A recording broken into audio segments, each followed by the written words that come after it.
Test, 1, 2, 3.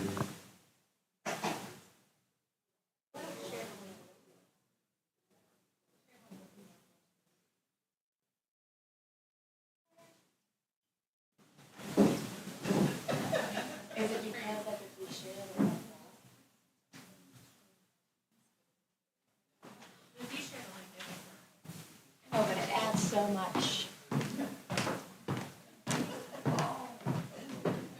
Here.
fire in your...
All right, we will call this meeting back to order of the Madison County School Board for February the 13th, 2023. And the first matter on our agenda is a certification for the closed meeting that we were just in. I will certify. Whereas the Madison County School Board has convened a closed meeting on this date pursuant to affirmation or recorded vote and in accordance with the provisions of the Virginia Freedom of Information Act, and whereas Section 2.2-3712 of the Code of Virginia requires certification by the school board that such closed meeting was conducted in conformity with Virginia law.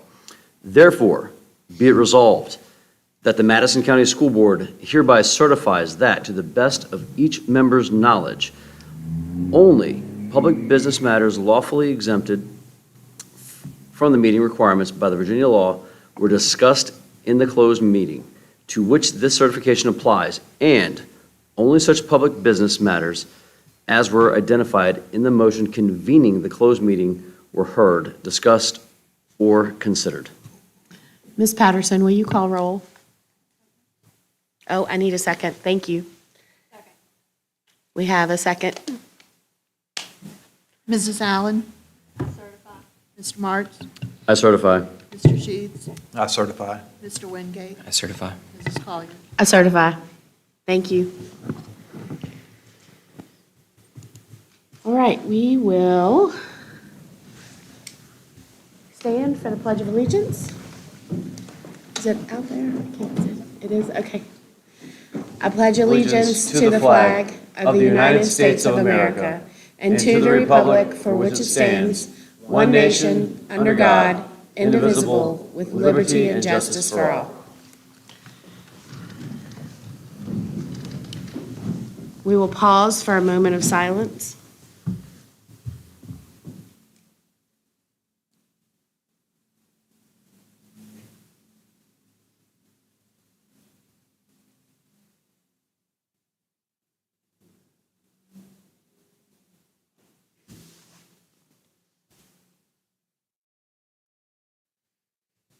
Thank you. All right, our next agenda item is 6A, our personnel matters. And I will open the floor for an approval of the personnel matters and addendum for February the 13th, 2023, to include appointments, terminations, resignations, substitute appointments, coaching stipends, and coaching resignations as presented. I so move. In a second, Second. any discussion? All in favor say aye. Aye. Any opposed say no. And the motion carries.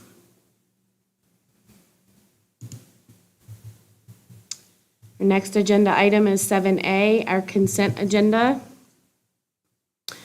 We need a motion to approve the February 13th, 2023 consent agenda as presented, which includes operating expenses from Fund 6, Fund 2, and Fund 5, food services expenses, expenditures for January the 31st, 2023, and the minutes of January the 12th and January the 18th meetings. I'll make a motion to approve February 13th, 2023 consent agenda as presented. Have a motion? Anyone want a second? Second. Have a motion and a second. Any discussion? All in favor say aye. Aye. Any opposed say no. And the motion carries. All right, now we get to our recognitions and presentations part of our agenda. Ms. Graham, would you like to Sure. let us know who all those are? So our senior of the month cannot be with us tonight, but we'll go ahead and announce his name. It's Savion Turner. He is a member of our boys basketball team, and so they are participating in the district tournament next door. So we will get him in the March meeting along with the March senior of the month. And then our employee of the month, Miss Wenham, has now come to the podium, and she will be introducing. I'm going to ask Denise Herman to come up and join me. Trophies are earned in the hours when no one is watching, and when one is watching, there are many people who work behind the scenes all day long. Because of these people, Madison County High School staff and students are afforded opportunities that often result in trophies and memorable experience that will last them a lifetime. Those experiences and moments are what everyone else sees in the headlines, but tonight I'd like to take time to extend a deep appreciation for Denise Herman, our transportation secretary, who is an integral part of the MCHS family and is among those working diligently behind the scenes every single day. While Denise's office isn't housed at MCHS, it may sometimes feel like it is to her as she goes above and beyond to ensure that the variety of transportation needs are meticulously planned and provides a superior attention to detail. Because of Denise, transportation for field trips are available to our students during the school day. Buses are available to our students to travel on when teams have to leave early from school. County cars and vans are available and full of gas for teachers and staff traveling to professional learning events. Some days there are multiple trips and events going on that overlap hours, and we still are loaded and on time. While Denise sees these responsibilities as part of her job description, we see the time and attention that she devotes to ensuring things are done correctly and run smoothly as extraordinary. She leads by example and responds to our frequent requests with the utmost professionalism, patience, and ultimately responsiveness, especially to me, who's a little last minute ask for a car girl. Denise will often be observed driving the needed school vehicles to the high school parking lot. She delivers the keys for us, a gas card, and she walks back to the transportation department. Denise also picks up trips and drives the school buses for activities when drivers are needed, and will often be seen driving a morning or afternoon bus route when there's a shortage of drivers. I want our students and staff to not take for granted having a bus awaiting them for these off-campus opportunities and being on time to their competitions and events that other school divisions often have to face, which ends up bringing stress to teams, to teachers, and coaches as trips are frantically being rearranged and awaiting for a bus to pick them up, making them late and feeling rushed to their events. Our students do not have to encounter that, and that is a huge blessing. Madison County High School is able to arrive on time to perform because of the behind-the-scene efforts and customer service we receive from Denise as the transportation and the entire transportation department. Thank you, Denise.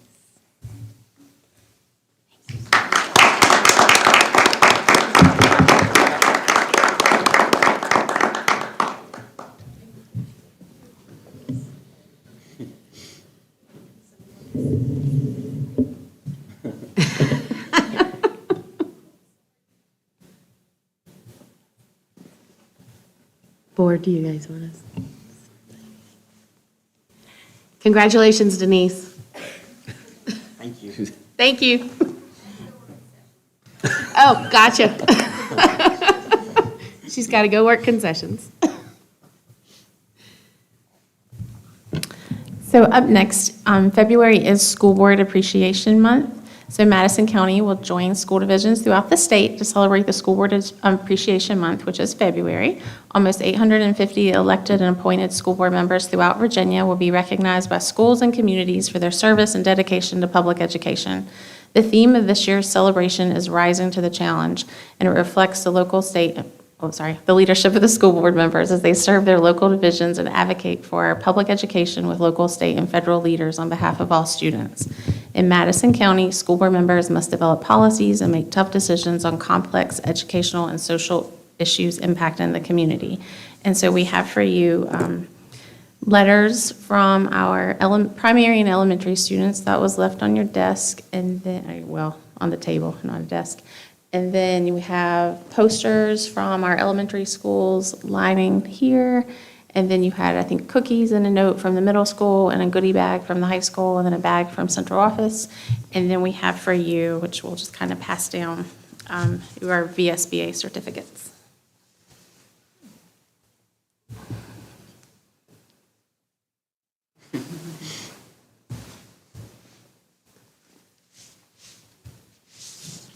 And then you should probably have to stand while we take your picture with them, with everything in front of the table.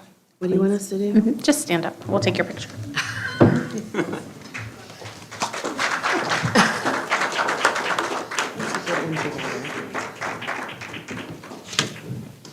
I'll come this way.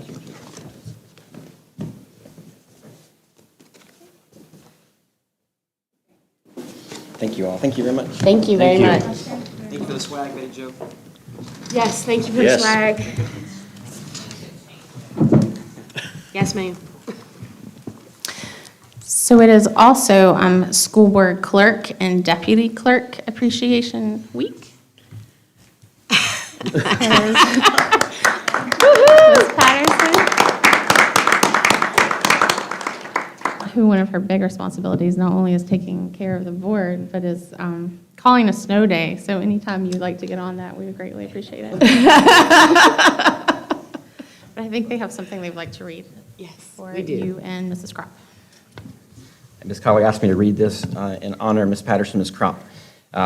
So whereas school board clerks in each locality throughout our great Commonwealth are appointed by law to fulfill their duties and responsibilities, and whereas school board clerks are responsible for keeping accurate records of the meetings and proceedings of the school board, a record of all receipts and disbursements, and record of all official acts, and whereas school board clerks perform such other duties in connection with the school business of their county or city as may be required by the school board, and whereas school board clerks maintain frequent contact with the public, including parents, employees, and the media on behalf of the school board and the superintendent, and whereas school board clerks in the performance of their duties are often required to work extra long hours attending school board meetings that do go on for a long time sometimes, and whereas school board clerks join with school boards to help ensure that students achieve their highest potential, and whereas school board clerks provide an invaluable service for school board members and superintendents, the Virginia School Board Association Board of Directors does hereby recognize the third week of February as School Board Clerk Appreciation Week in the Commonwealth of Virginia, and whereas the Madison County School Board joins the DSBA in recognizing the many and varied contributions of Ms. Patterson and Ms. Krupp.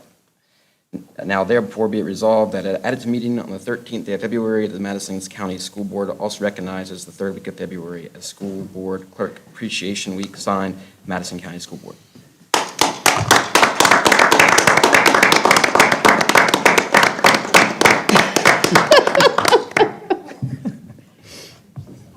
Thank you both. We appreciate you.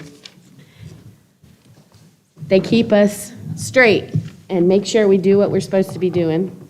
So we appreciate you. All right. Our next item on the agenda is public comment. We welcome and encourage public and staff comments. Anyone who wishes to address the board must state their name and the area they reside in and limit their comments to 3 minutes. There will be a timer on the screen so you can pace yourself. This is a time for comments only. Board members and executive staff will not respond to public comments.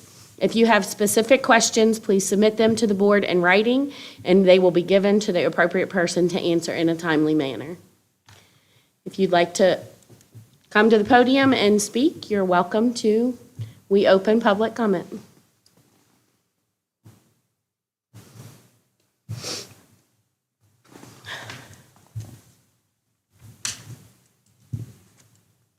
Good evening, ladies and gentlemen.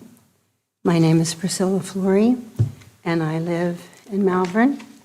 And I thank you for your time, your service, and your energies on behalf of the children, young people of Madison County. And it would be my privilege if you would allow me to pray for you. Of course. Heavenly Father, it is a good and a joyful thing always and everywhere to give you thanks and praise. I thank you, Lord, for our school board, our clerk, and our assistant clerk. I thank you for the staffs of all of our schools here in Madison County. I thank you, Lord, that you love the children, and you said, "Let the children come to me, for of such is the kingdom of heaven." And Father, you have given to our school board, to our school staffs, a very, very important job. I ask, Lord God, that you would put your hand of blessing upon them, that you would show them your grace, that you would smile upon them, that you would grant them wisdom, knowledge, and courage to know and to do your perfect will. Father, we pray that you would pour out your blessing upon Madison County, upon the parents and the students, that they would know the height and the depth, the breadth and the length of your glorious love for them. And Father, may you bless us all, and may your kingdom come. May thy will be done in Madison County in the same way that it is done in heaven, for the glory of your name and for the building up of your people. We ask these things. Amen. Thank you.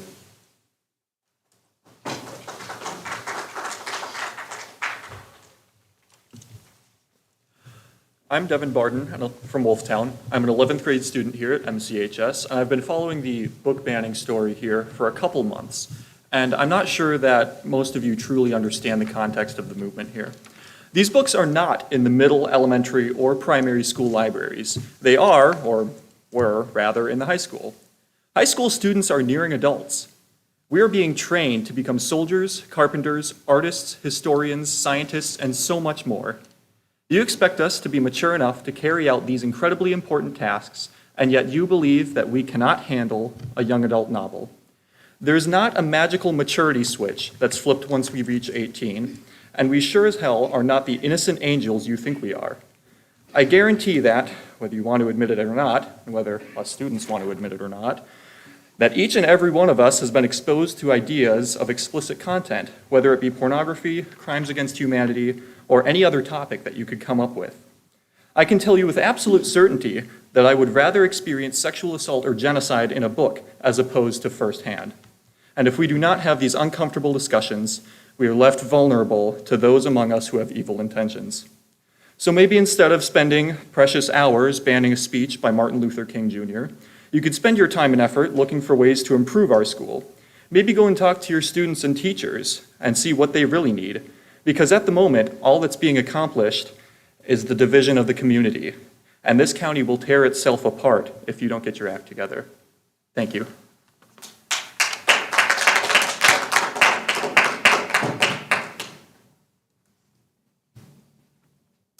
Hello, my name is Julia Oots, and I'm a senior at MCHS, and I live in Ayler, Virginia. And never in my life have I been more disappointed in a group of people who represent us as students. Instead of worrying about things that actually matter in our school, like the extreme amount of bullying that's happening within the walls pertaining to LGBTQ students, or white students blatantly saying the N-word, you decide to focus on removing books that teach us real lessons and that affect the students who read them. I mean, not that you ever really cared about bullying, but you could at least pretend to care about the student body instead of ignoring the blatant harassment from student to student. I'm so embarrassed that the school board from Madison County cares more about preventing us from reading books with sexual content instead of giving us a proper sex education. In my 13 years of being a student in the Madison County school system, I do not ever recall being taught sex education. Do you want to know where I found out about sex? The school bus, from a stranger. From there, I explored the internet, where I was exposed to the most unsafe education of sex there is, pornography. If you really want our kids not to research sex on our own or browse for hours and hours on the web about what sex is or how people get pregnant, then provide us with some decent sex education where we can learn about it in a safe environment, like a classroom with a professional. Don't stick your students and my peers into the world without knowing anything about how harsh it is. The world is a blatant and often shocking place to live in, and if you don't prepare us for that, you have failed the students within your school system yet again.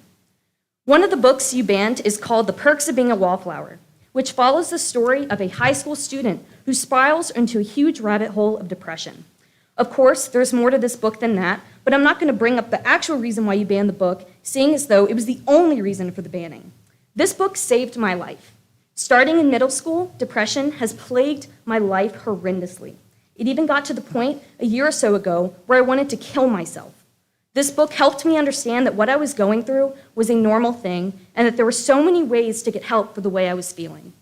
By refusing to read the books in their entirety, you are completely ignoring the power and impact that these books have on the readers. If I had not discovered The Perks of Being a Wallflower, it may not have saved me, and thus I would not be speaking in front of you today. This is the first time I've spoken out at one of these meetings, and it will not be the last.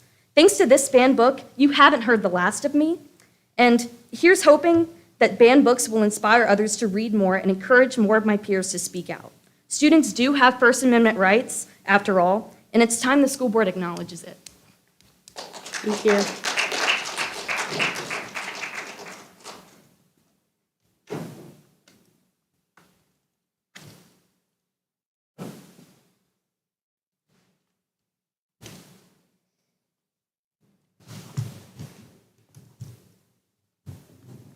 My name is Karina Barden, and I live in Wolftown. Reason and ignorance, the opposites of each other, influence the great bulk of mankind.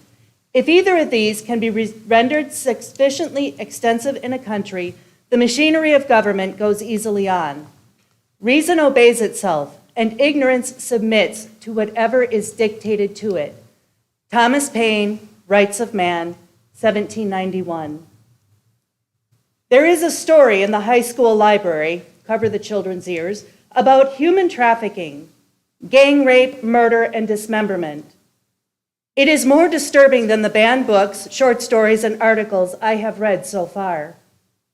This story is still in the school library because it is in the Bible, Old Testament, Judges chapter 19.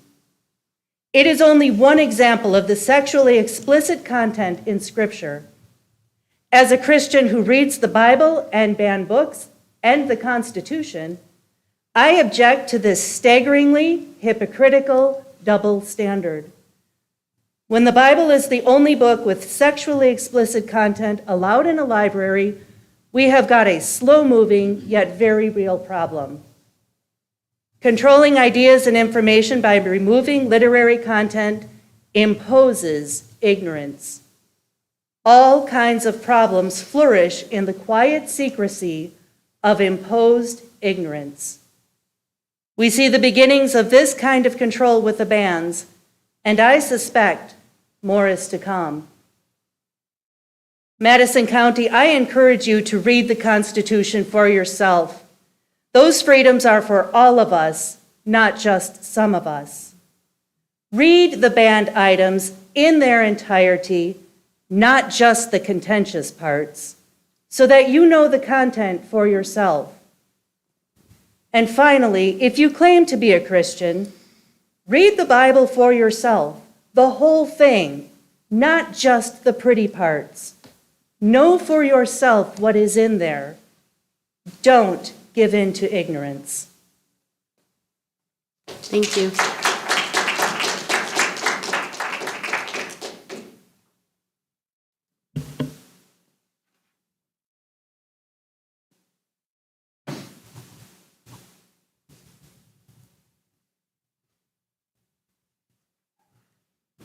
Good evening. I'm Pastor Russell Biber from Brightwood, and I just want to say to the school board, I apologize that our peers have attempted bullying you while condemning it.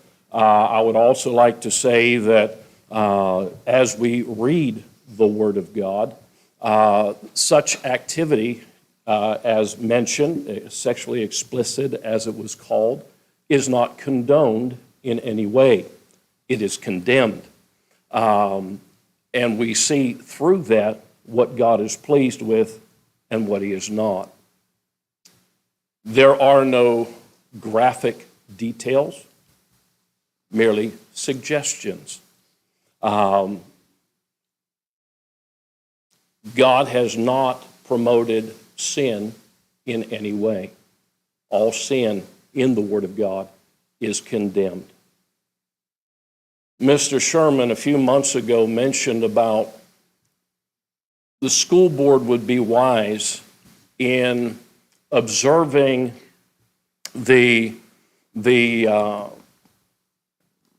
homeschoolers, your competition.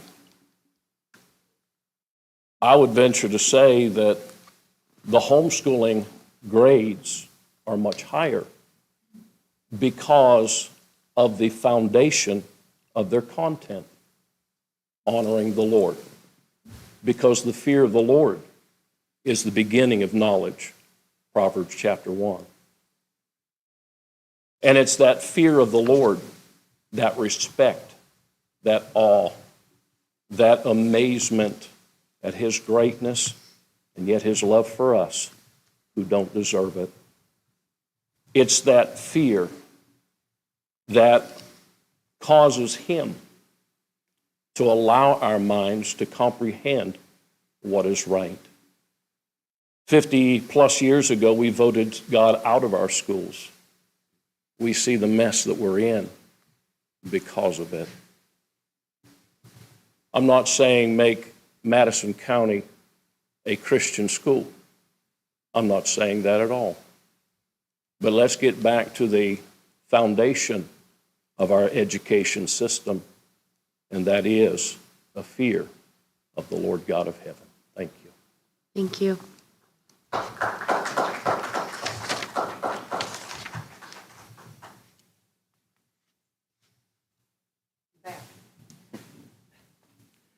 Lisa Davis, Locust Dale.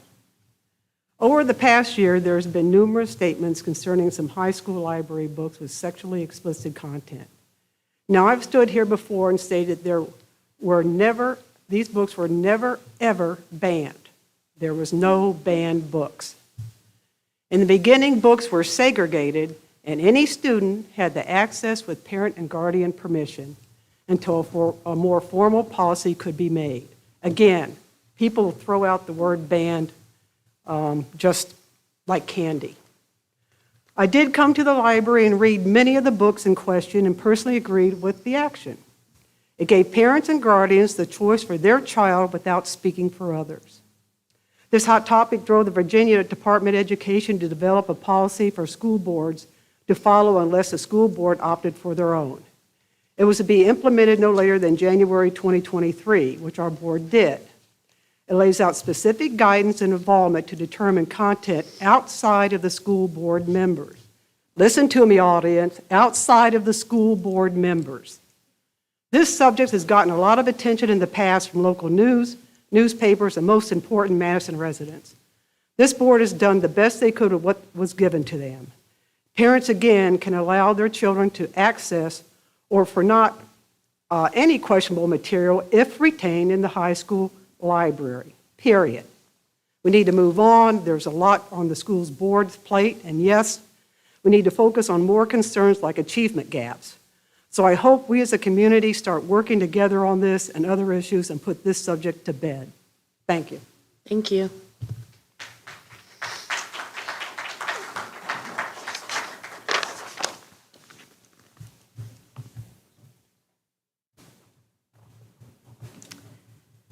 Hello, my name is Charlotte Shiflett Wood, and I'm the librarian at Madison County High School.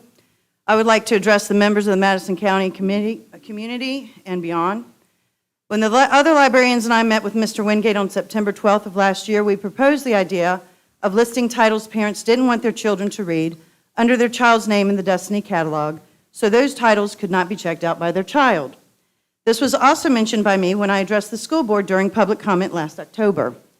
After all, books and libraries are about choice, and discussions regarding what parents don't want their child to read should be a discussion between a child and their parent. No one parent should tell all parents what their child or children can or cannot read. I would like to add that since I started this position as a librarian at Madison County High School at the start of August of last year, not one single parent has ever reached out to me of concern about titles or to request their child be limited to certain books at checkout when I control the access. Book banning, a form of censorship, occurs when private individuals, government officials, or organizations remove books from libraries, school reading lists, or bookstore shelves because they object to their content, ideas, or themes. Book banning is the most widespread form of censorship in the United States, the First Amendment Encyclopedia states. I would also like to add that since the 21 titles have been banned, Madison County has made national and international news.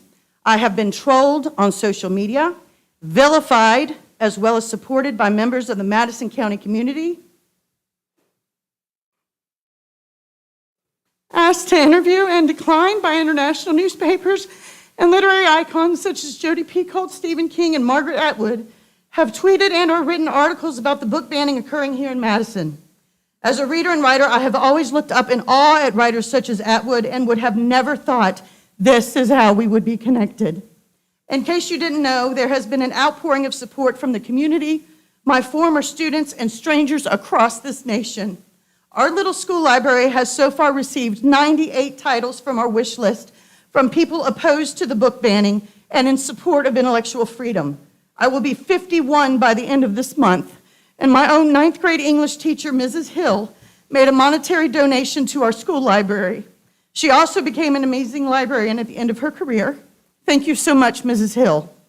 Daily, students come into the library to see what new titles have arrived, add their name to a wish list for checkout, and even one of our special needs students delivers the packages and refuses to leave until my in-service student and I open them up and show her the newly arrived titles. We have cried happy tears more times than sad ones now. I guess you can say we're making lemonade. Thank you to all of you for your continued support. Our students appreciate you more than you know.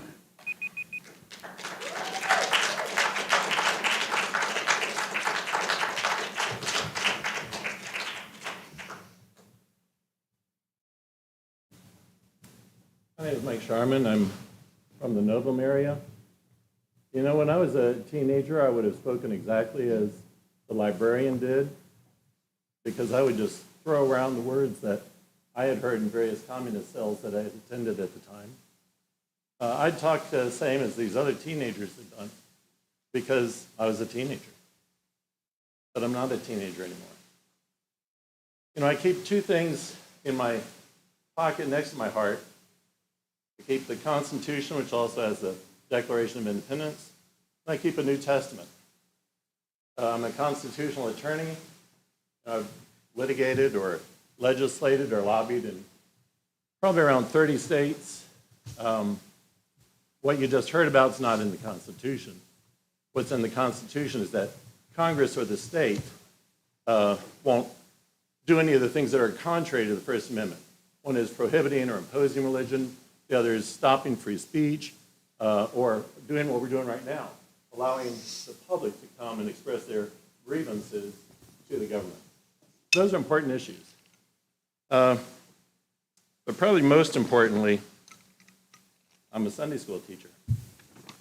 And Romans was a letter written to a culture that had a scattering of Christians in it, but was mostly pagan, mostly hedonistic. That was the primary culture of Rome at the time, was the gratification of self was the greatest good.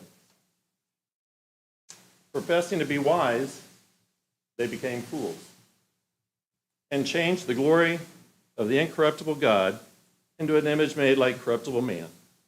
Therefore, God gave them up to uncleanness in the lust of their hearts, to dishonor their bodies among themselves, who exchanged the truth of God for the lie, and worshiped and served the creature rather than the Creator, who is blessed forever. Amen. For this reason, God gave them up to vile passions, for even their women exchanged their natural use for what is against nature. And it goes on. I'm not a teenager anymore, and neither are the employees that our government, through our legislature, has said no Virginia employee can access sexually explicit content on government-provided tools. That exact same definition is what the legislature then referenced in saying the school board should not have sexually explicit content on taxpayer-funded libraries. You know, Barnes & Noble book buyers have to choose a finite amount of books to go in every store. It's not book banning that they do, it's selection. Well, you all have a selection, and the librarian has a selection, and it has certain boundaries. One is the amount of curriculum that can be there, the other is its square footage. Thank you. Thank you.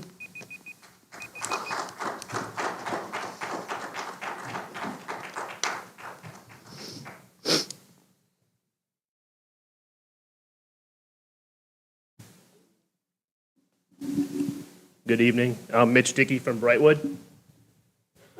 We've seen it all over town on bumper stickers. We hear it in our community, and we especially hear and see it in Madison sporting events. Madison Pride. We have many reasons to be proud of our community. We have many students that excel scholastically and athletically.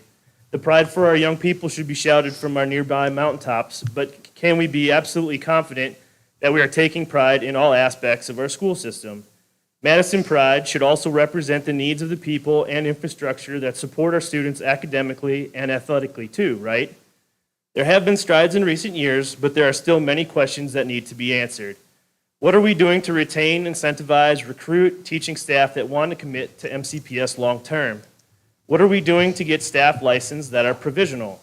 What are we doing to retain, incentivize, recruit support staff such as custodians, bus drivers, cafeteria staff, and information technology? What are we doing to obtain, maximize grant money? What are we doing to keep salaries competitive? What are we doing to improve employee health insurance costs?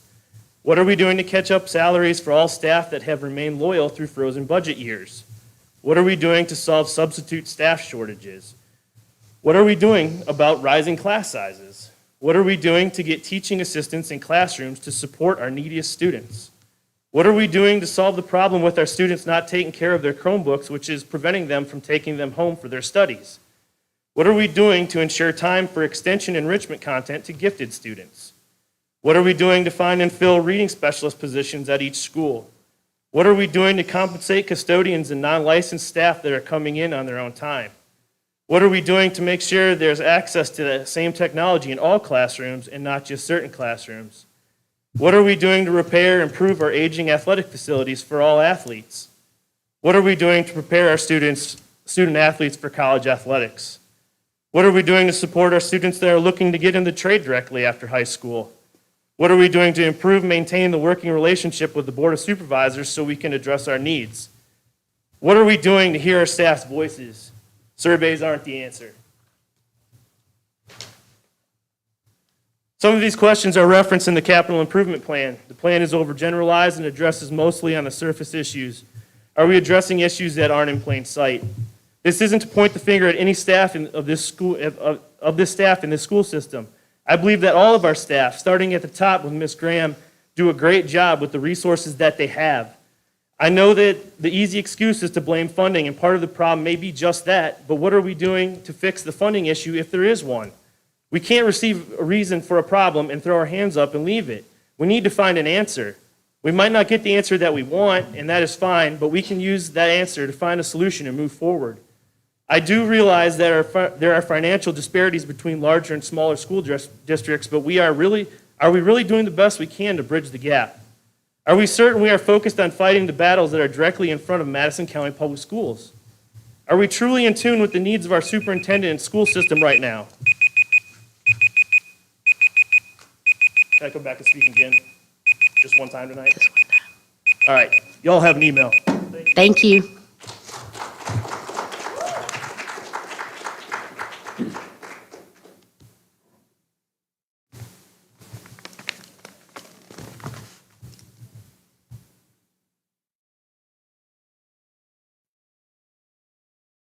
Good evening, I'm Mark Utes from Arota.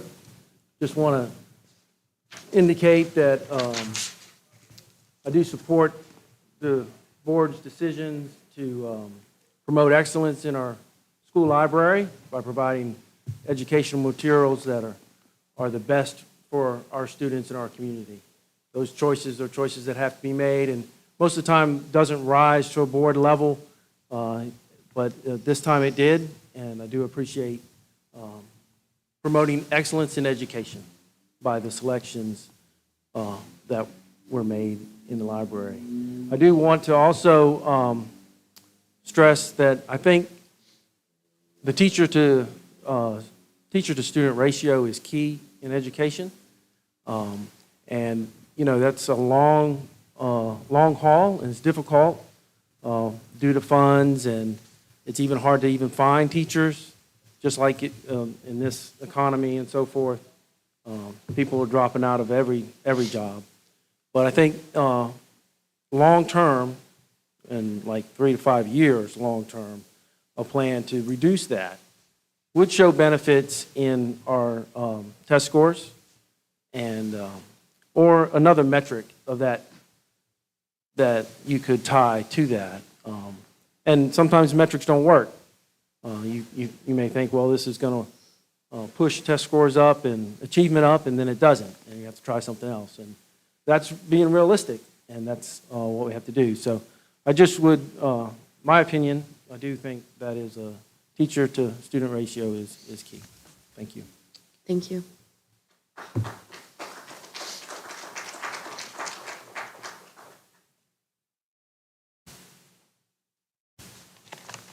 Would anybody else like to address the board? Hello. Oh, can you hear me? Just pull it. Nice.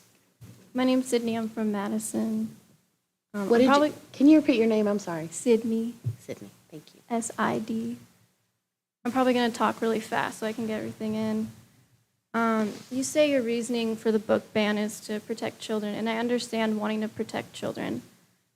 But these are not children, and they don't need protecting from knowledge. These are high schoolers, 15, 16, 17, 18-year-olds. And we all know what happens when you tell a teenager not to do something. They're going to do it so much more. So these teenagers will find a way to read these books.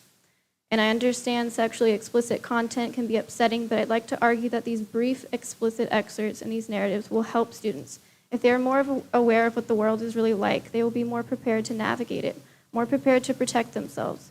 We cannot shelter and censor. That is a huge disservice. No one is encouraging or forcing these books on students, but they do have a right to them. You say these small sexual accounts in these books will corrupt their morals. So will the Bible story about the nameless woman who was gang raped and cut into pieces, will that corrupt their morals? Will reading something bad turn someone bad? No.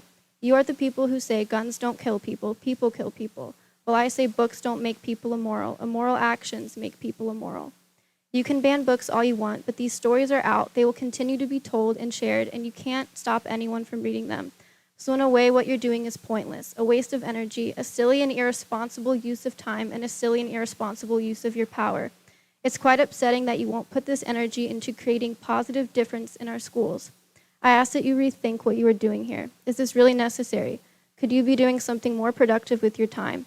Do you want to be remembered as a literary dictator, or do you want to be remembered as someone who brought truly meaningful, truly positive, necessary change into our education system?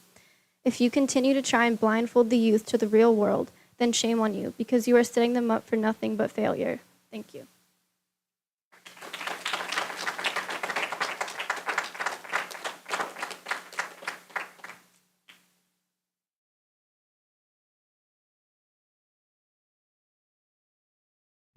Would anybody else like to address the board?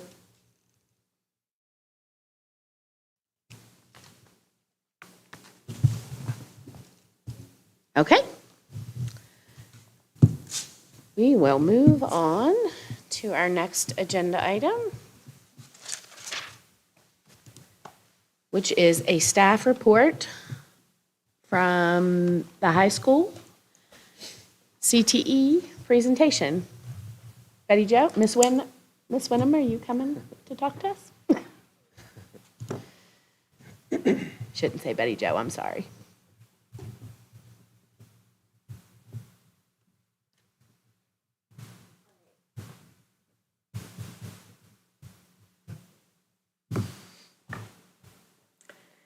So tonight we have a presentation for you. We had an embedded video, which is absolutely amazing to watch, and I'll share it with you guys so you can hear the audio because the way we have things up, you can't hear the audio. But it is playing in front of you right now. If we could do full screen, that would be nice. But you can, from those that are watching out there, the video is showing our health sciences career cluster here at the high school. And we have a lot of amazing things going on, and people often ask, how are we preparing our students for afterlife, after high school, and what we can do to help get them certification. So tonight I'm going to let Jackie Kemp speak. But what we have really been putting an effort here at the high school is taking all the career clusters that relate to our industry. So we can't just pick any course and say, hey, we're going to offer this course. We have to have data from the workforce that are available jobs that show that this is a reasonable course to offer. So our health and medical science career cluster, we have 2 pathways, and in the presentation we'll show that. But this video highlights our own students that are in the program, what drew them to the program. It goes over the certifications that they get, and Ms. Kemp is going to share that when she comes up here. So you can see on the video, Ms. Kemp is sharing. They are what they're training on. We have a Intro to Health and Medical Sciences class. Then we have a CNA class where students are certified as CNAs, and then we also have a med tech certification, which certifies kids in EKG, and where they can get certified in phlebotomy. This next course, we added this year, so this is Sports Medicine 1. It's taught by our athletic trainer, Catherine Croft-Hamill. This course, the first certification they get is CPR and First Aid. Sports Medicine 2, they will get a certification through the affiliated like sports medicine program and with helping performance enhancement. So they'll actually get a performance enhancement specialization where when they go off, they can work in a gym, they can become a personal trainer, certifications like that. It also requires high quality work-based learning where they have to have a certain amount of hours to intern, job shadowing, all of that. And so this is our health sciences program, but Ms. Kemp is going to be able to share with you guys all the details, but the audio makes it a lot better, but I think you'll enjoy it when you see it. So it gives you just a little snapshot of where we are and our students talking about what they want to do. So I'm going to invite Ms. Kemp up with me. Jackie Kemp is a phenomenal asset to our school. Not only does she teach our health sciences class, she also certifies all of our employees in CPR, so that's a valuable asset to us, and I've learned a lot from her. I'm excited for her to share what we do offer our students. Again, we added Catherine Croft-Hamill. She's our athletic trainer, and then our students are in HOSA, which is just Future Health Professionals, and that's their aligned student organization. So if you go to the next slide, please. This shows our 2 pathways, and I'm going to let Ms. Kemp talk to you about that. Okay. And give a little about your background. Oh, okay. Hi, I'm Jackie Kemp, and I'm a health and medical science instructor. I teach nursing assistant 1 and 2 and patient care technician, which includes EKG technology and phlebotomy. So I've been a nurse for 32 years. I graduated in 1990 with my BSN. I went to work in a neurotrauma unit at Baptist Hospital in Pensacola, Florida. Then I went, and that's like a regional spinal cord and head injury unit. And then I went to cardiothoracic, which is open heart surgery, post-recovery. I did that. And then my husband was a pilot in the Marine Corps, so I lived in Japan for 3 years, and there I worked in the Naval Hospital. And I actually received a letter of commendation from the U.S. Naval Medical Corps, which is something my husband said I should be really proud of. And then we came back to the States, moved to Virginia, and I worked at Martha Jefferson in the emergency department. How I came to work here was because my son started going to school here and was very involved in activities like soccer and forensics and needed me to be here, and I was working evenings. My husband was working in Northern Virginia, so I saw the position here and I applied for it. And in the first year, I fell in love with teaching. It was great. So I wanted to stay, and I've been here, I think, 11 years now. But I also work with UVA Research, doing diabetic technology, and just recently, I've started as an examiner for Credentia for the State Board of Nursing. So I'll be on the other end of it. We have examiners come in, we do in-facility exams for our students, so they do the written and the skills test here at our facility for nursing assistant 1 and 2. We've had a lot of students go on and do a lot with this. Some students are using a nursing assistant as stepping stone to go on to nursing, or I had one student go to UVA. She got her BSN, worked in labor and delivery, and then she went on to get her nurse practitioner. She's now working as a nurse practitioner. I had another student, she worked as a CNA all through college. She went to JMU. She majored in biology, and from there she got her MLS, which is a medical laboratory scientist, and she's now doing that. She makes really great money. One of my past students that graduated, I want to say maybe 3 years ago, she just came back and did a presentation for the class. She had graduated from Germanna, was working in pediatrics at a hospital in Richmond, and she needed to do a presentation because she's getting her BSN through JMU. So there's a lot. I have many students working at UVA as patient care techs, so there's a lot that they can do with this. And we just started the patient care technician program, but really excited about it. So it allows the student to go directly into the hospital and work. So, and they're making really good money. I have students right now that are actually, Mackenzie, one of my students is making like $26 an hour in the evening after she leaves school here. So, yeah, they're doing really well. So. Also, Okay. you can see it. So also, high-quality work-based learning is one of the things that we try to incorporate into every CTE course, and that's basically bringing relevant, high-quality experience. So the clinical hours are integrated into nursing. So our students push into our local nursing homes, and that's where they get their practicum hours. So Jackie takes them, they have a certain number of hours they have to get. So 40 hours. Yeah, so they're pushing into our nursing home and getting that. So when people come into our school, and even some community colleges, they're in awe that a small high school like us offers a CNA program where students are getting certified in their CNA and their med tech because hospitals need those. And it's just, I invite all of you guys into our class. It's amazing, the training they get.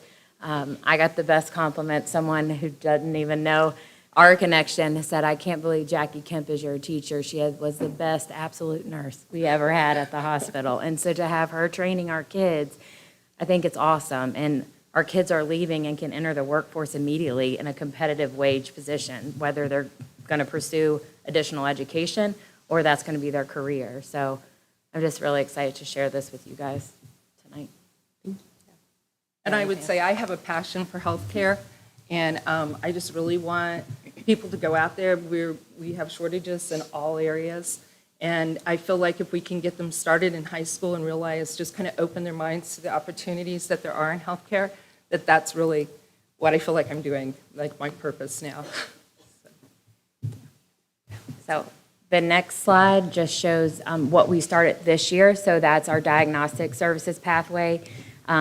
Those students in sports medicine, we actually recommend that they have anatomy and physiology first, and then they go to sports medicine 1. It shows their certification, sports medicine 2, and then we want them with a high-quality work-based learning experience. So that's sort of where we are with health sciences.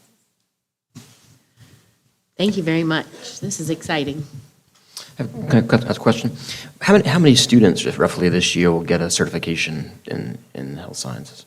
So this year we've had, I think, 9 students get their certification. They also get their BLS certification, so I have more students doing that. And we're also doing Heart Saver. But we have, I think, 9 students and then we'll have 5 more for this semester. The classes, you can't have any more than 10 in a class. So first semester you had 10 and they're double booked. So first block they have CNA 1, second block they have CNA 2, but that's capped at 10. Then a new 10 she just has gotten. So she had 9 first semester and then she'll have 2 more. And some of these are juniors that will go into CNA 1. So then next year they're doing co-op work-based learning or a paid internship.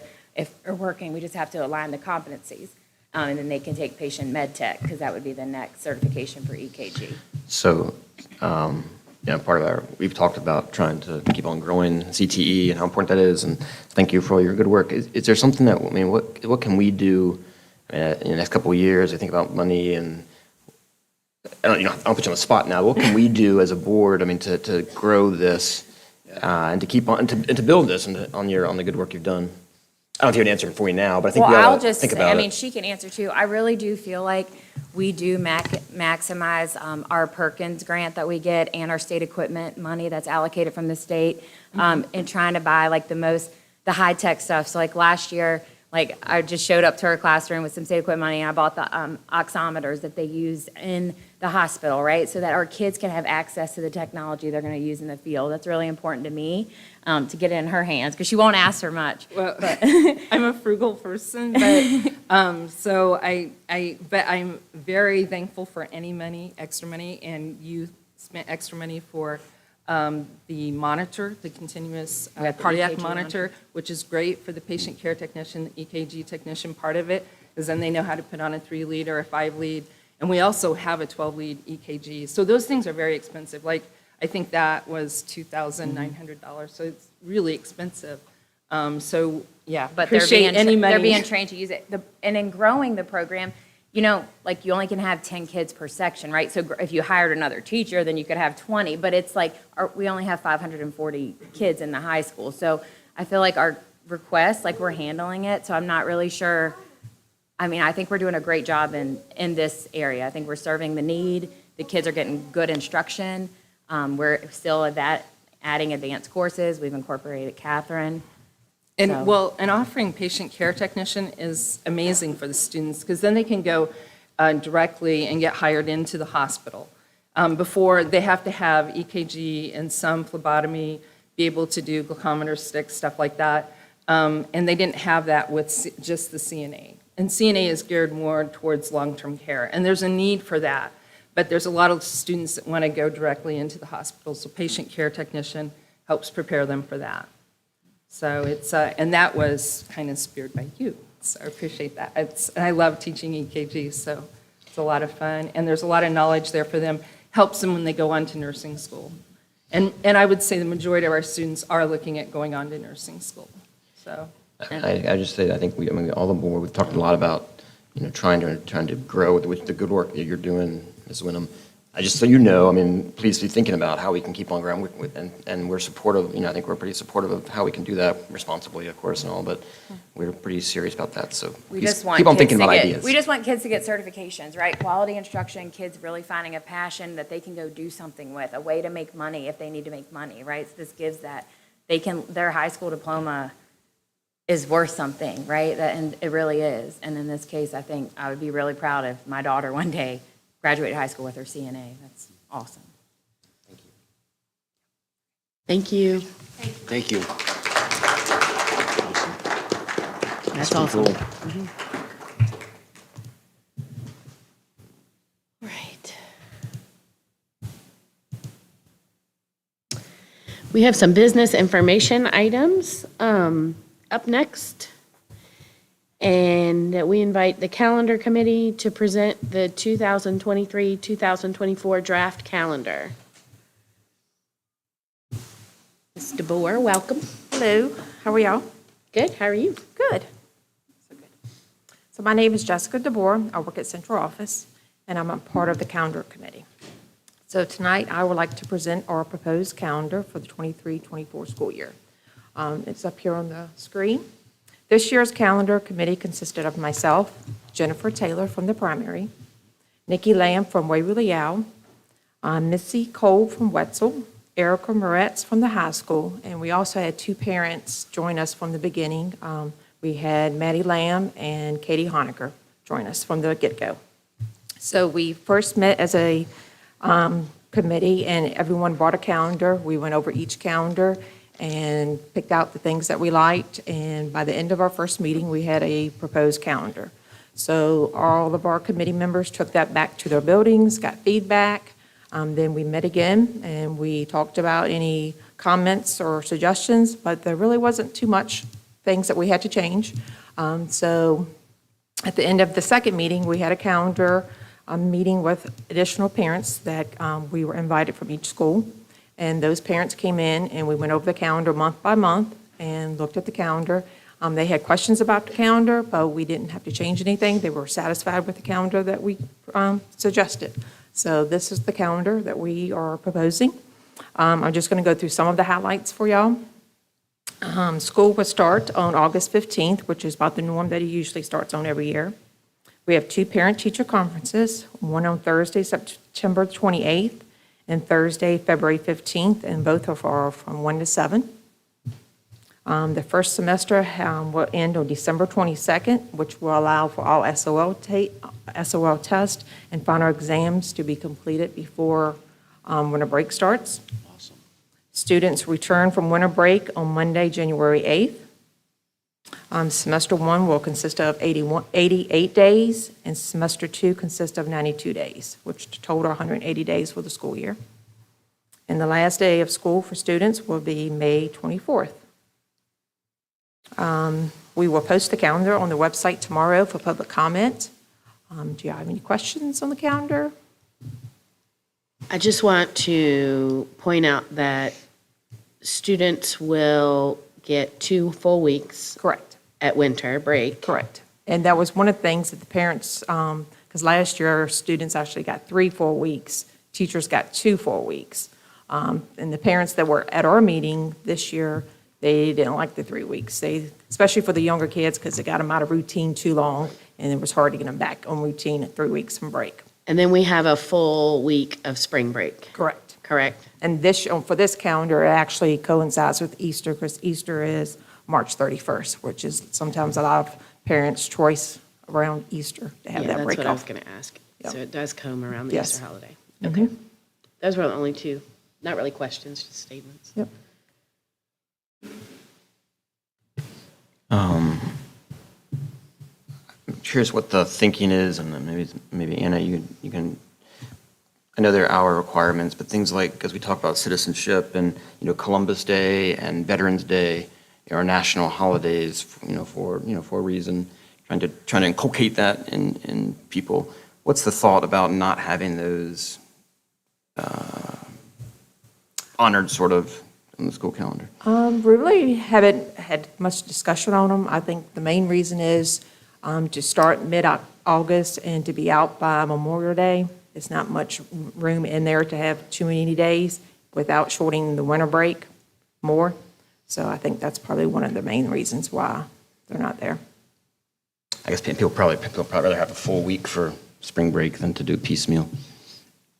And we even thought about, because we even looked at some other county calendars and, kind of got some ideas from there. And one county breaks up spring break. They have like a long weekend in like February, March, and then another long weekend in April. Yeah. And we thought about it, but this year with it, or next year when it coincides with Easter, they didn't want to change it since Easter was that Sunday. Yeah, no, I hear you. I guess it's also, it's wonder how the balance of trying to, a Veterans Day, for instance, trying to inculcate patriotism and citizenship in kids, and what message are we sending by not doing that? I don't know. I don't know the answer for the balance, but I think it's something we should think about. Okay. It's also when we're trying to squish into in the semester, that makes it difficult. Veterans Day, one thing about that is the schools recognize it, though, so it's something that's discussed during the school day, so. Yeah, I think there's ways you could do it. Maybe ways you have school that day, but have a Veterans Day ceremony and things like that, and bring somebody in to talk or something like that. Do the same thing for Columbus Day somehow. Okay. And a lot of divisions actually do that. They actually have special presentations for that. I know Culpeper County does at both high schools, both middle schools during that particular day. And if it falls on a weekend or the 11th, it's not fall on like a normal day, they will still add into that. So there's ways to accommodate that. As far as getting testing and pacing guides and things set to where we can get the scores where we're trying to get achievements in, this makes it a little bit more workable chunks to get through. Anything else? Anybody else have any questions for Ms. DeBoer? Thank you All very right, much. thank y'all. Looks great. We'll vote next month. Yes. Yeah. All right, thank you. Thank you.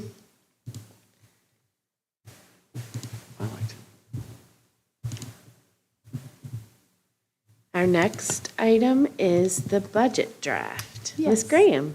Yes. So this is not as much information as we usually like to provide at this board meeting, but we're going to give you as much as we can.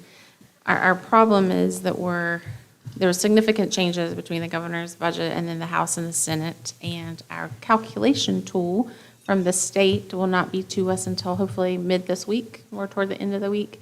So we really don't have some finite numbers, or at least a better guesstimate on what our requests from the county might be.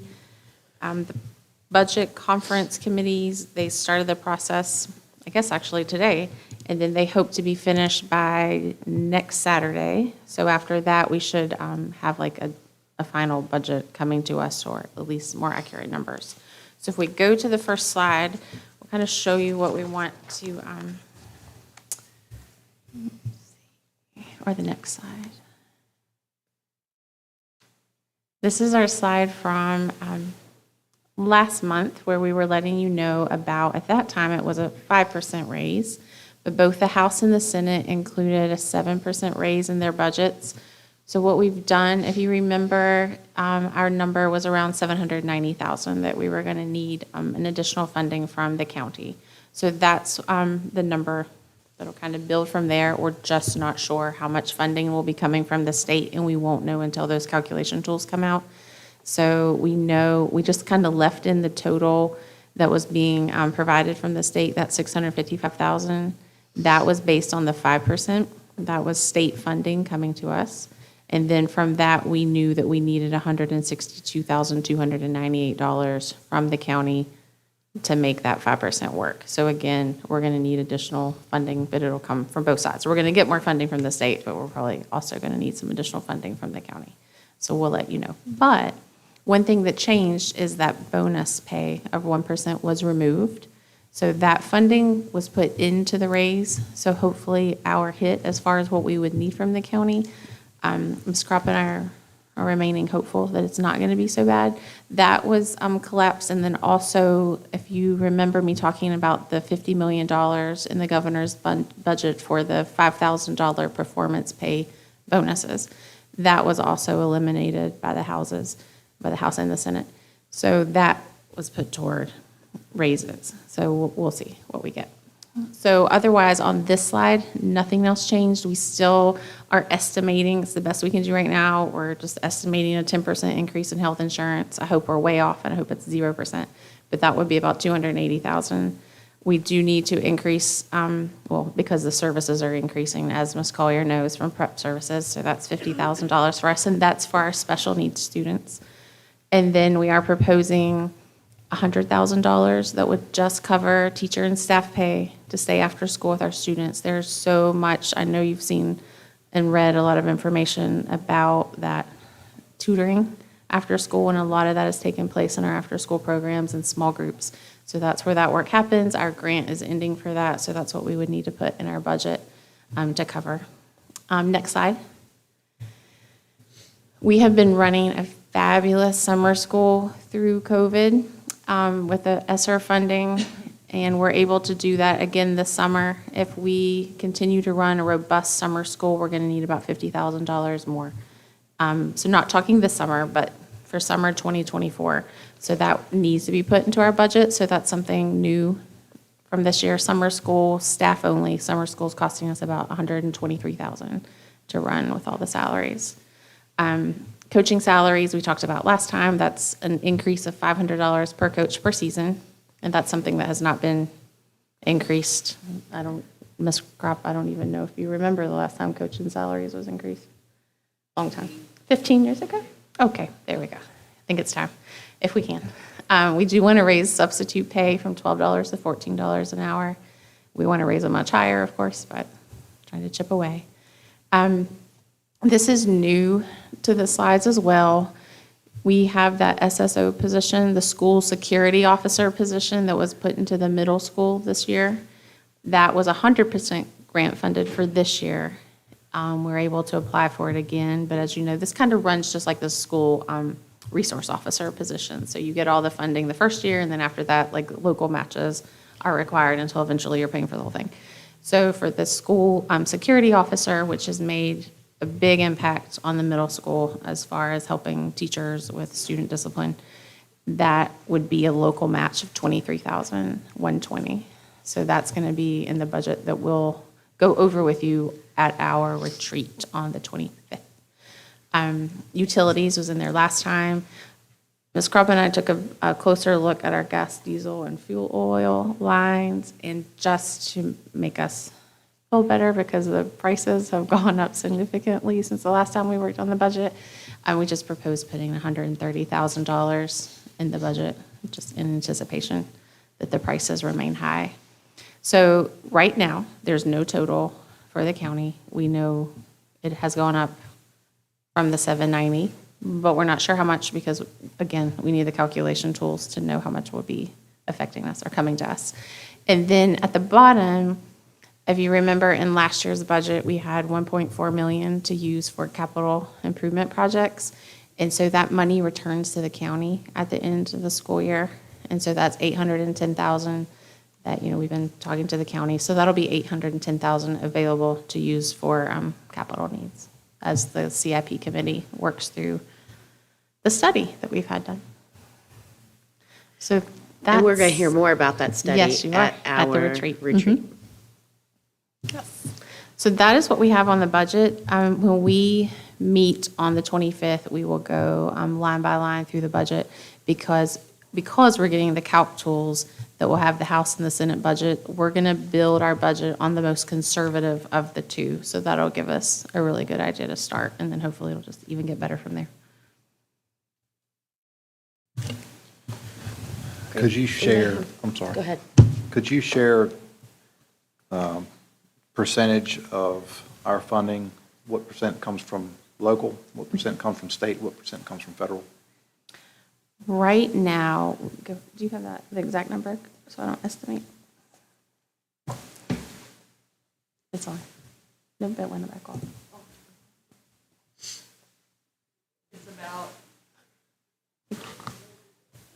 It came on and went off. it's about 40, right now with the state, if the state's putting the money in, it's a little bit higher for the state, so I'd say it's probably 50-some, and then the locals like 40 in the mid-40s, and then our normal federal is usually around 4 to 5%, but with ESSER, it's been higher, typically higher to about 9%. Okay, you said about 50% state? Mm-hmm. And that'll be in part of the presentation that we do. It's a graph in there that shows it. Okay.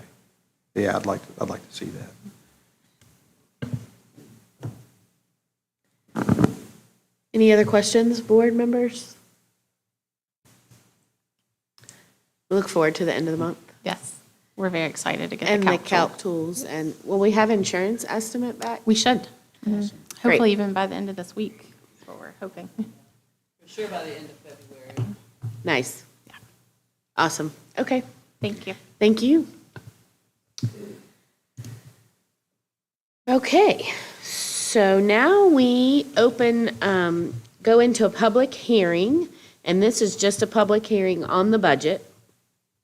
If anybody would like to address the board, you can come to the podium, state your name, and comment just on the budget. This is a time for public comment on the budget, and you'll also have 3 minutes.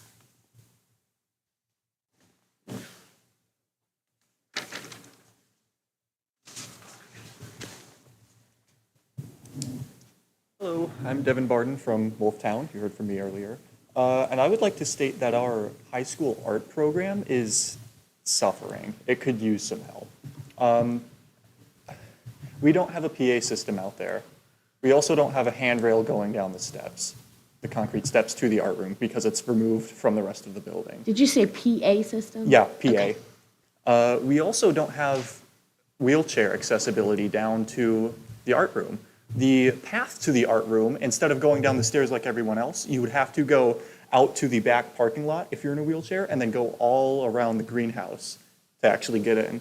So if there is room in the budget for some improvements to our art department, I would really appreciate it. Thank you. Thank you.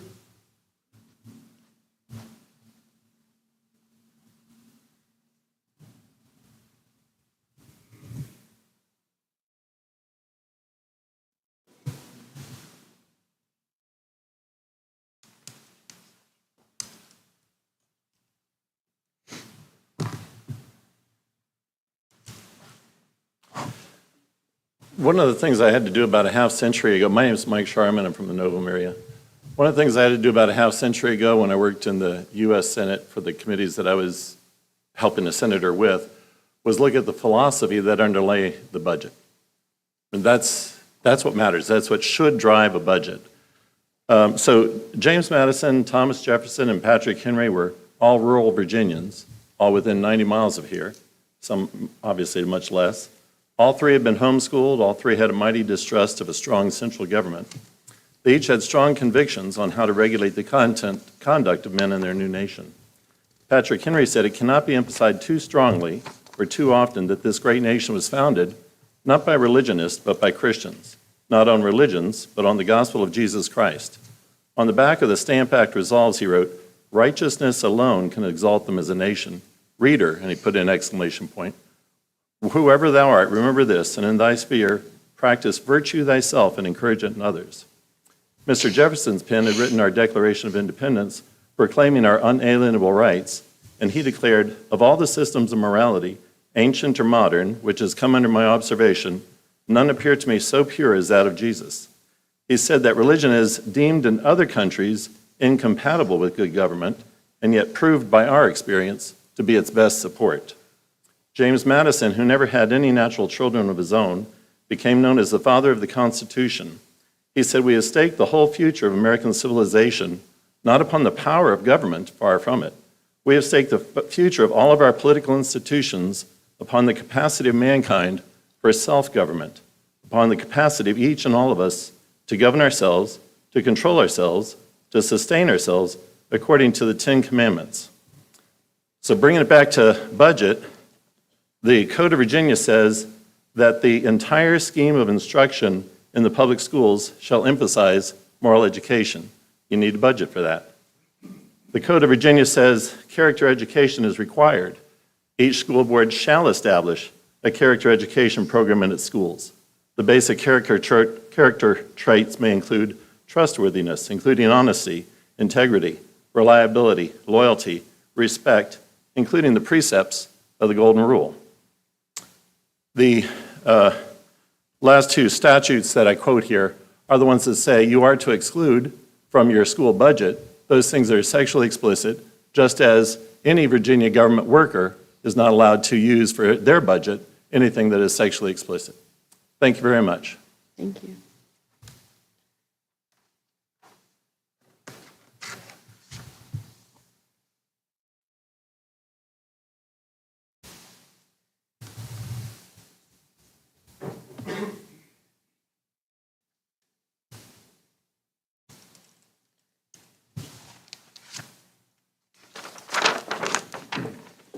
My name is Eric Moeller, and I live in Radiant.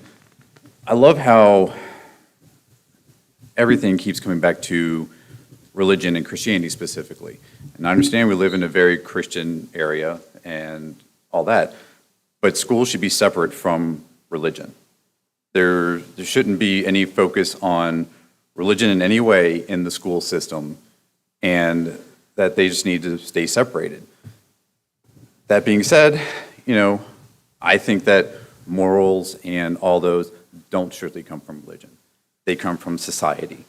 And we got along just fine and developed very well as human beings before religion came along. Granted, religion does have its place, and religion does, help, and all religions help in explaining those morals and everything along the way. They still need to be separated and kept separate from the school system. So I don't know why all this religion keeps getting brought up and Christianity keeps getting brought up as it's the only way things need to go. And sexually explicit material is in the eye of the beholder. And there are a lot of people that have very different definitions of what explicit material is. And so I think that doesn't need to be, I don't know what I'm trying to say. Anyway, as far as the budget is concerned, I don't think that anything should go towards religious education because I think those two need to remain separate. Thank you. Thank you.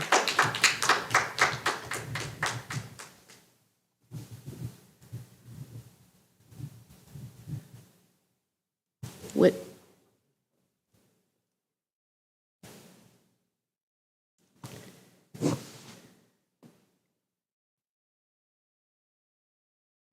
Connor Tierney of Atlanta, Virginia. Can you raise the mic just a little Yeah, bit? here you go. Thank you. My only thing I'd like to say is I just like being able to go in the bathroom, use a sink, because they are falling apart at the moment, and we have that's about it. All right. Just see some improvements around the school would be nice, just for our health and safety. All right, thanks. Thank you.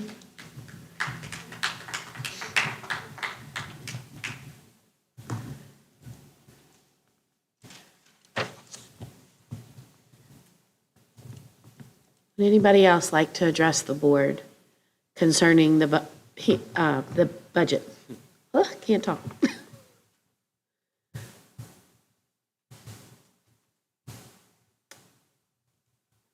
Okay, we will close the public hearing on the budget.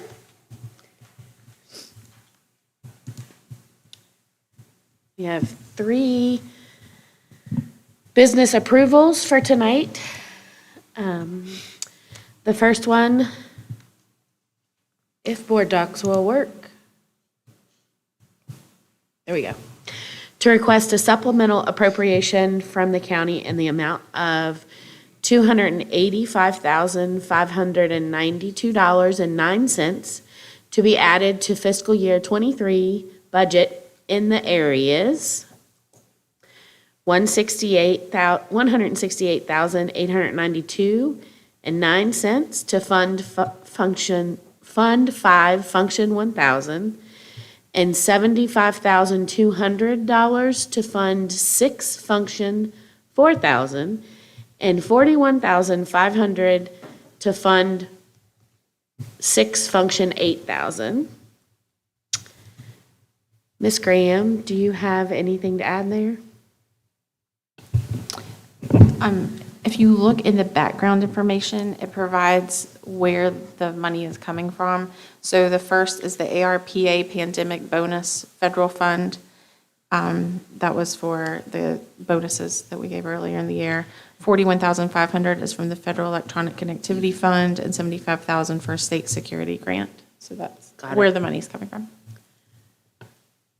Board members, do you have any questions?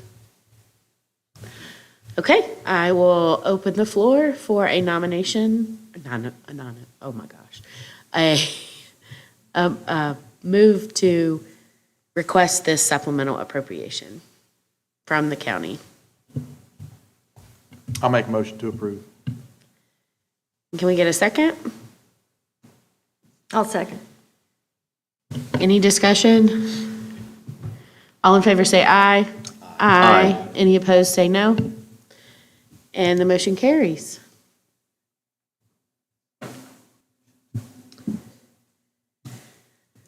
The second business approval is to ask the county for supplemental appropriation in the amount of $190,228, which is the amount of unused local funds that were turned back to the county from the fiscal year 22 audit. This request includes using $18,800 of the $190,228 for the required local match of 25% for the state security grant in Fund 6, Function 4,000, and the remaining $171,428 to be used for the school capital projects to be determined later. Questions? All right, I will open the floor for a motion. I'll make a motion to ask the county for that supplemental appropriation of $190,000. And 228. Sorry. A second? I second. All right, we have a motion and a second. Any discussion? All in favor say aye. Aye. Aye. Any opposed say no. Okay, motion carries. And then the last business approval item we have is to approve the continuation of the cost savings agreement with Rappahannock County Schools for the 2023-2024 school year, and to authorize our superintendent, Graham, to execute the agreement. Any other? So this is this agreement can last 15 years, and it was started in the 2009-2010 school year. The big thing for us, if you had a chance to look at the contract, is that they send a staff member to complete 40 written social histories for us as part of a special education program. So that's very beneficial for us and our staff. And then we also, if they put up surplus school buses and cars, they offer it to us first, just things like that. We can send two kids per every class for CT classes, and in turn, they can do the same. I was talking to Ms. Wyndham today. We know it was done a couple years ago with the CTE classes, but nothing recently. But that offer, still stands among the two. So those are the big things. Any questions? Yes, just in the time that you've been here, Mrs. Graham, any moment that you thought that this was not a good idea? No. Negativity, it's been positive? It's been positive. Okay. They're good neighbors. Yeah. Anybody else have any questions? Okay, I will open the floor for a motion to approve this continuation of agreement. I'd like to make a motion that we approve the continuation of the cost savings agreement with Rappahannock County for the 2023-2024 school year, and to authorize the superintendent to execute the agreement. All right, we have a motion. We need a second. I'll second. We have a second. Any discussion? All in favor say aye. Aye. Aye. Any opposed? No. All right, the motion carries. And now we are down to our reports from our school board members, student representative and superintendent. Do we want to start with you, Mr. Sheets? Sure. Start to the left. We I attended the CIP meeting on February 1st. The Stacy Timmons, not the Stacy Timmons, I guess he is the Stacy Timmons. He's Dr. Stacy. The Dr. Stacy Timmons is really working his butt off, finding things that we need to improve in these facilities that I think have been overlooked for quite a while. And it's going to cost some money, but the buildings need to be, safe and functional for the students. So, I mean, it is what it is. But I'll just rattle off a few here. They're nearing completion on the school board roof. The Waverly Yale has a air conditioner issue that needs to be replaced. Big money for this stuff. Talking about light upgrades and plumbing in the field house. We've had talked in the past about the primary school parking lot, but due to the shortfall that the state has sent us an email about recently, or a letter, that's probably on the back burner for now. So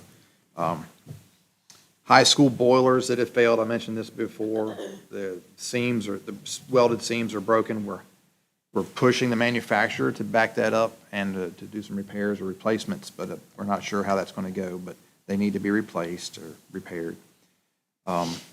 There's some air circulators that are not working on Waverly Owl.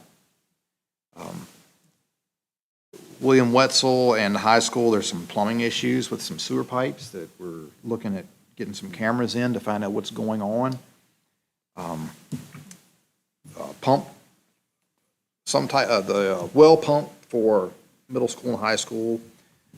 Apparently, there's an issue with that. It keeps tripping breakers. This might not be stuff that y'all are interested in, but it's stuff that's going to cost money for our county. It just is a matter of fact. Where else we're here? There's something that Dr. Timmons talked about called a heat wheel at the high school that helps to capture the heat from the ground or what have you, so that it costs us less to heat the building. Issue with that. It's just on, and it's just stuff that needs to be done. And not all at once, obviously, but we'll get it done. One other thing I'd like to bring up is I had the opportunity to sit through a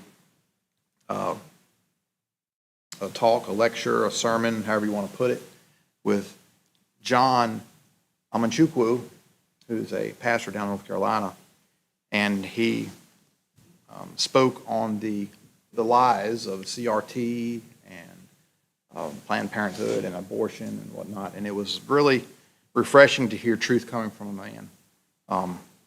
I appreciated that. It was a good a good talk, and we had the opportunity to sing some songs at the beginning of the service, and there were some folks there that I don't think that they typically sit through that type of service, but they did, and I think it was good. I was happy to see that. That's all I have. Good evening. A couple of things that kind of working on and kind of working some response to some of that thoughts from the audience. First, been working with Ms. Gramsum and some of the school board members on figuring out how to increase our volunteers in the schools, getting at that student-teacher ratio that Mr. Reitz talked about, trying to drive that down, which I think can be a key player in increasing our scores and educating our children in basics. And so really want to make a push for trying to get more parents and grandparents and retired people and into the classroom on a consistent, reliable basis. And so we're working on repurposing some people and finding some a person to be the volunteer coordinator in the central office, and then really making a push to increase volunteers from the community. And so I think hopefully push is going to happen in the spring, summer, and be in place sort of in increased numbers in the fall. So interested in that, and if people are interested in doing that, happy to talk about it and talk about how we can do that better. Because I think we talk about achievement gaps and things like that, and doing better on scores. We only have so many resources, and we're hiring specialists and things like that, and we can, but we got to keep on finding a way to do those things. And volunteers seems to me to be a great way to do that, because it gets parents and grandparents and retired folks back in the classroom. So I want to try to do that really. Interested on that. Second thing is we're excited to have one of our new priorities is committee. I can't remember, the parent and partnership committee is going to start meeting later this month. And one of the things that I want us to think about is the current SEL program right? Is the right thing for us? And if it is, great. We ought to continue it. If it's not, think about how do we make character education, which is a requirement, sort of into our schools. And we talked, some of the students talked about bullying today and things like that. And we want to make sure there's a positive environment. And part of that is making sure that our children are practicing character and respect and kindness and all those things. So interested in that, and so that group will start working on sort of looking at whether it's how we are putting our character education into play. So if you're interested in that, please let us know. And last, just to respond a little bit to the book thing, I know everybody's tired of it. I'm tired of it too, talking about it. I'm sure people are too, but just want to make a couple points real quick. When people talk about a right to books, there are 100 million books in the world. There's not a right to every book for a high school person to get into the library. It's an impossibility for to have 100 million books, and so there's not a right to every single book, and so it's a selection process. When we talk about the books that have been removed, I make no judgment on them as adult books. Those authors talk about them being adult books. This is a children's library, and young people talk about being grown up, but we all know they're not grown up. I mean, I have children, and 15-year-old brains are not grown up. And science says brains aren't adult until they're well into their 20s, and children always think they're grown up when they're not. And it's part of that process, and we're responsible for managing that and making sure the state requires us to make sure that the material is educationally suitable, and that's what we're trying to do. And last comment is, people talk about sexually explicit content. It's in the eye of the beholder. It certainly can be, but in this case, it's not. In our policy, it's based on the Code of Virginia. That's all it's based on. And anything else, the reporting out there, some of the erroneous reporting from Maddox Recorder and things like that, it's simply based on the Code of Virginia. And that's the only thing that we consider. We don't consider ideology, anything else. It's only on whether things are sexually explicit based on the Code of Virginia. And so if you hear anything different, it's just wrong. And that is all I have. Thank you. Go ahead. I'll skip them. Nothing to report yet, other than attending the New Virginia School Board Members Association Conference for orientation. A lot of great legal aspects were discussed and educated on in general parliamentary procedures, but other than that, the educational portion I had a firm grip on. Sally? Well, February the 1st was pretty busy for me. I listened I listened to the CIP presentation by Dr. Timmons, and I must agree, there was a lot of not so pleasant information that we got, but he does such a great job in explaining everything. That's the first meeting I had been to. So I didn't say anything, I just listened. And I think it was very informative as far as our facilities go. The other thing I did also on February the 1st, I went to the Blue Ridge Governor's School Board meeting, and that's in Zion's Crossroad. And it has to do with our students that are in the Blue Ridge. It used to be virtual, but now it's Virginia Governor's School. And our students are in a consortium with lots of other counties in the area. I think it's 9. Is it 9 or 7? I think it's, yeah, around there. But anyway, we are going to have presentations that are presented by our students on March the 28th. And so I did want to just mention that. It's a joy to be able to see what they can do. And I think you see it the most in the presentations that they do. And I believe it's, I don't know that it's open to the public, but I guess if you had an interest to see their presentations or a particular one, because it goes on all day. So just letting everybody know about that. And that's all. Mr. Reeves? Make sure. All right, we're good. Well, first off, I received word today that the forensics team got second place at their tournament here on Saturday. So I'd like to give a big congratulations to them. And well, we're on the topic of just like money and stuff like that. I'd appreciate it if we could get something for our forensics team, because there's definitely interest in schools. And if we're in here a lot, if you look along that side of the auditorium, we have more state championships in forensics than any other sport we have. And so if we could get something for them, and because again, the interest is there, if we get something for them, that would be absolutely incredible. Wrestling finished, or got qualified 7 people for states, and that was awesome on Saturday. And our color guard finished 7th in our group, or third in our group. So all of our, we just have basketball down the road in the playoffs, but there are also a lot of other teams that are doing extremely well right now. And I just wanted to give a little bit of recognition to them real quick. There were a couple things coming up in terms of events. They aren't coming to me right now because they're still in kind of the planning stages. But we have a lot of stuff planned for the back half of the year that we hope the public can come to some of those events. So thank you for supporting Madison County High School. Thank you for being here, Mr. Reese, and sharing your thoughts. Quick question before you You go. have a question? Yep. Yeah. What, when you say something for the forensic team, I don't put you on the spot, but maybe either now or later, do you have something in mind you're talking about? Not the moment. It just kind of came to me a couple minutes ago when we were talking about just everything, and then I looked down there and then was thinking about what I was going to say, and it just kind of came in. I don't really have anything specific, but if we could, I don't know. Please, just to think about it. It's a great idea. It's awesome. Please think about it and let us know if you have ideas, because it's a great thought. Yes, sir, absolutely. Thank you. Anybody else have any questions for Mr. Reese? Okay. Well, I just have a couple of things. Ms. Graham and I attended the prep board meeting. We had an organizational meeting.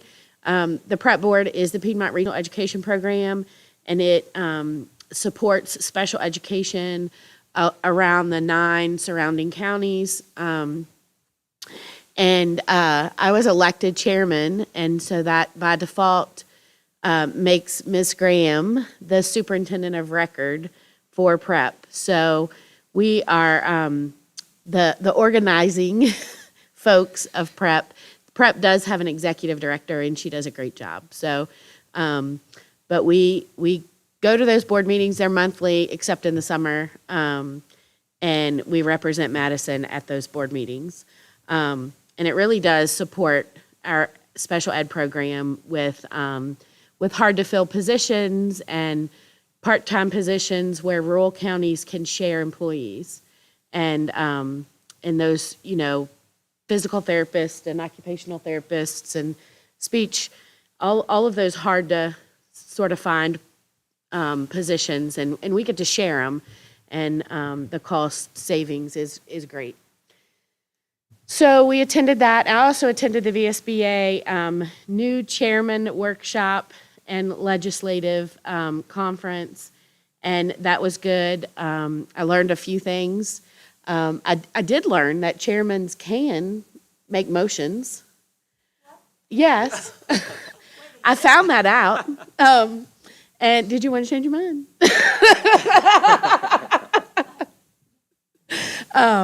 That chairmen can make motions. I asked that specifically because I had read in Robert's Rules of Orders that they could, and I thought maybe there was some school board rule that you couldn't.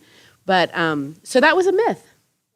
So I found out that is a myth, and that was my highlighted education of that conference that I went to. And other than that, I just want to thank the kids, the schools. This is awesome. We love our swag. We love our cookies. We love our cards. This is the best. The best part of all of this is the kids. So we appreciate them making all this good stuff for us. And that's all I have. Ms. Graham, do you have anything? Yes, I just have a few things. First of all, a reminder that the retreat is Saturday, the 25th, from 8:30 to 11:30 here on the stage. And then the second thing is that our first meeting for the Diversity, Opportunity, and Inclusion Task Force is going to be next Thursday at 6 o'clock at the school board office. Third thing, we are starting every 2 years, we do a review of our code of conduct. So we're starting a code of conduct committee, which will consist of Mr. Dotson, our director of technology and elementary education. He's the chair of that, along with every assistant principal from each school, parents that they are bringing, non-school employee parents that they are bringing with them. And then he's also getting some staff members to be on the committee as well. So we're hoping a board member would like to serve on that committee, so you guys can think about it and let me know with the retreat. Their first meeting is going to be on March 1st, so we have time at the retreat for you to let me know. So they look through our code of conduct, the policies, and then they also will be reviewing our bullying policy, because that has not been looked at since I think like 2011 or something. So that needs a few revisions on it. So that's big. And then the last thing I wanted to bring up is we're participating in a program from the Department of Ed called Engage Virginia. It's for students that still coming out of the pandemic are dealing with significant academic issues, which are related to their attendance issues. So it's a program where, run out of our student services program, you guys have heard from Ms. Alexander and Mr. Eanes. They are helping connect, they will be, once the program's set up, connecting students and their parents with the program members, I guess you could say, because it's done mainly outside of school, but it can just connect kids to academic resources, homework assistance, like I think it's 24/7 tutoring, some study and time management coaching, but all this is like a program that works with the families and with the student. So it's being put out by the Department of Ed. So we signed up for it. So that was all for tonight. And the Department of Ed is financially supporting Yes, it? Yes. Yes, Okay. sorry, I should clarify, supporting, yes. Thank you. They are paying for that. Sometimes they don't financially Right, support. yes. This is definitely, this is a free service for our, the students that are referred to the program and their parents. Good. Any questions? Speaking of that, I read an article today or yesterday about a lot of schools have much lower populations after the pandemic because of what you're talking about. Is that true at all of us? I mean, we returned to where we were before the pandemic, you know, roughly? For student numbers, not quite, but we're not too far away. It hasn't hit us too much. We were already losing students every year just from being rural. So, no, I wouldn't think so. Anybody else have anything else? I will bring up one more thing. I've been in touch with a couple of teachers at the primary school, and I've been in touch with Mrs. Wenham and Mr. Knight, and